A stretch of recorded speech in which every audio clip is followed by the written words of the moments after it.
A couple hours ago, President Obama spoke after meeting with his national security team to discuss the investigations into the Christmas Day terror attempt.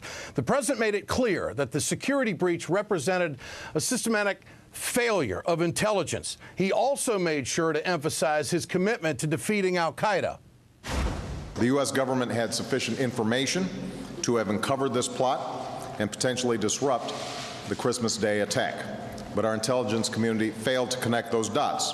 Just as al-Qaeda and its allies are constantly evolving and adapting their efforts to strike us, we have to constantly adapt and evolve to defeat them. Because as we saw on Christmas, the margin for error is slim, and the consequences of failure can be catastrophic.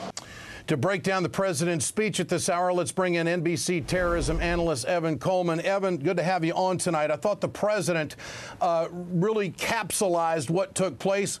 We got a communication problem. Is that how you read it? Yeah, and I think he's dead on, and I don't think there's any secret about that. If you look at the headlines, just the headlines in the last year alone, you'll see that there are still the same turf battles going on that have been going on for years. I mean, there has just been a huge fight between the CIA and other agencies about who controls the intelligence coming out of U.S. embassies abroad. But the director of national intelligence was supposed to cure all of those woes, and also the Department of Homeland Security was basically formed, and we went through the biggest rearrangement of government in the history of the United States to handle such situations as this. So the left hand knows what the right hand is doing and that they communicate through the ranks. Well, I'll tell you what the two problems that have occurred. Number one, we've just created new bureaucracies. That's one of the most underlying critical issues is that the agencies that we've created to try to address the gaps that were there have become their own bureaucracies, and there are information sharing problems within those agencies themselves.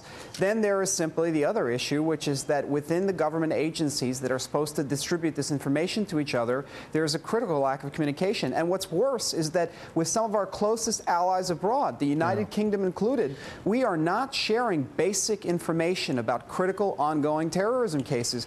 There is not open communication between, say, Scotland Yard and the FBI like there should be. Again, it's not a secret. These things are in the headlines. I mean, just a few years ago, we had a case in the UK where British police were sent scrambling after a hardcore al-Qaeda member, someone who was an instructor at a training camp, because his identity was outed by U.S. law enforcement in the media here in the United States. It takes smart people to just communicate and make sure and do the due diligence and take it through the chain. I mean, that's what it sounds like to me. Another issue of transferring detainees to Yemen and closing of Gitmo. This is what the president had to say about all of that today. Some have suggested that the events on Christmas Day should cause us to revisit the decision to close the prison at Guantanamo Bay. Given the unsettled situation, I've spoken to the Attorney General, and we've agreed that we will not be transferring additional detainees back to Yemen at this time.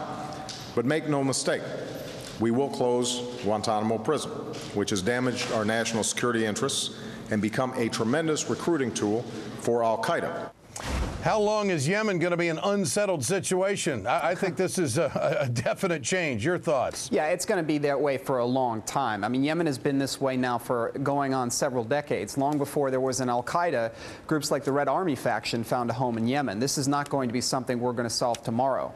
But I think the president is correct in the sense that we have to do something about this. We have to address the critical gaps that are left in our security, and we don't have room for error. We make one mistake and 200 some odd people are going to lose their lives. We make several errors in a row, it could be even more catastrophic. You know, this is reform that should have been taken place years ago.